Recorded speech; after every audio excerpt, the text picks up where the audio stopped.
দীর্ঘ ৫০ বছর ধরে একই পথে হাঁটছেন অন্ধ মুখলেস। দুই চোখে আলো না থাকলেও কেবল অনুমানের উপর ভর করে কাঠ কুড়িয়ে বৃদ্ধ মাকে নিয়ে চলে তার সংসার। শুনতে অবিশ্বাস্য মনে হলেও সত্য, অন্ধ হয়েও দৈনিক কয়েক কিলোমিটার পথ হেঁটে কাঠফাটা পরিশ্রমের উপার্জনেই তিনি চালিয়ে যাচ্ছেন জীবন সংগ্রাম।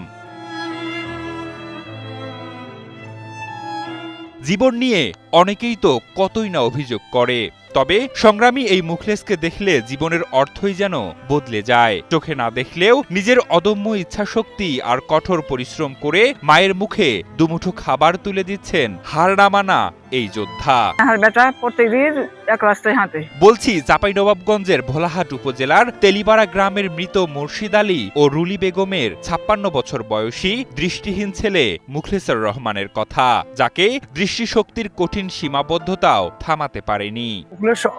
যাই আসলে চোখে দেখেই না, এমনিতে আবার মানে মানসিক এবং শারীরিক দুটোই প্রতিবন্ধী। এখন তো দৃষ্টি প্রতিবন্ধী হয়ে গেছে। ও যে মিলে যাতায়াত করে বাড়ি থেকে সমিল, এটা শুধুমাত্র সে রোডে নেমে অনুমানের ভিত্তিতেই কিন্তু হেঁটে আসে। স্থানীয়রা জানান মুখলেস অন্য কোনো পথ চেনে না। ৫০ বছর ধরে এই এক রাস্তায় যাতায়াত করে সে।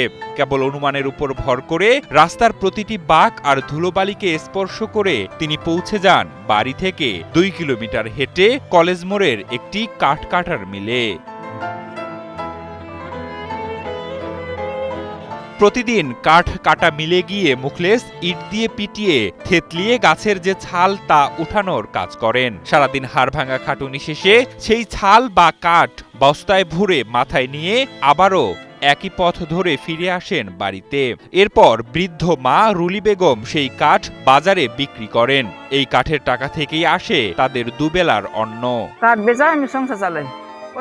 কোনোদিন কোন রাস্তা আমি হাঁটিনি। প্রতিদিন সকালে একটা বস্তা নিয়ে কলেজ মোড় অনেক দূর, প্রায় ১.৫ কিলোমিটার দূরে যায়, যে একই রাস্তাতে যায় আর একই রাস্তাতে খড়ি টড়ি কিছু কুড়ায়, আবার সন্ধ্যার সময় সেই ইশারায় বাড়ি ফিরে সে খড়িগুলা বিক্রি করে তার মা কোনো রকমের সংসার চালায়। ৪ সন্তানের জননী রুলি বেগমের এক ছেলে ও এক মেয়ে স্বাভাবিক হলেও বাকি ২ ছেলেই জন্ম থেকে প্রতিবন্ধী। এরই মধ্যে বড় ছেলে জিম কিছুদিন আগে মারা গেছেন। ছোট ছেলে সোহেল রানাও সহায় সম্বলহীন। তাই তো অর্থকষ্টে থাকা মুখলেসের চিকিৎসা ও তার বৃদ্ধ মায়ের মুখে দুমুঠো খাবার তুলে দিতে বিত্তবানদের এগিয়ে আসার অনুরোধ জানান এলাকাবাসী ও স্বজনরা।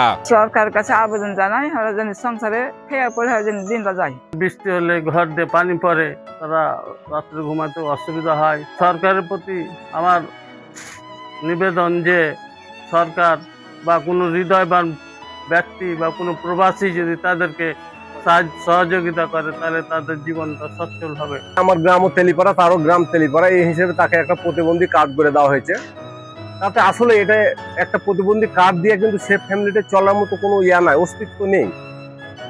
আর এমন কিছু নাই যে আমরা ইউনিয়ন থেকে তাকে বড় ধরনের কিছু দিতে পারবো, তবে আমরা প্রতি ঈদে মোটামুটি ওই চাল যে ইয়াগুলো সুবিধাগুলো আছে এগুলো দিয়ে থাকি। সাথে সাথে পরবর্তীতে কোনো সুযোগ সুবিধা আসলে ওর জন্য আমি কিছু করবো ইনশাল্লাহ। অন্যদের মতো পথ চলা সহজ না হলেও নিজের কঠোর সংগ্রাম দিয়ে সীমাবদ্ধতার পথ জয় করেছেন মুখলেস। সীমাবদ্ধতার দেয়াল ভেঙে তার এই সংগ্রাম আজ শুধু অনুপ্রেরণাই নয়, প্রমাণ করে দেয় অদম্য মনোবল থাকলে পথ তৈরি হয় নিজেই।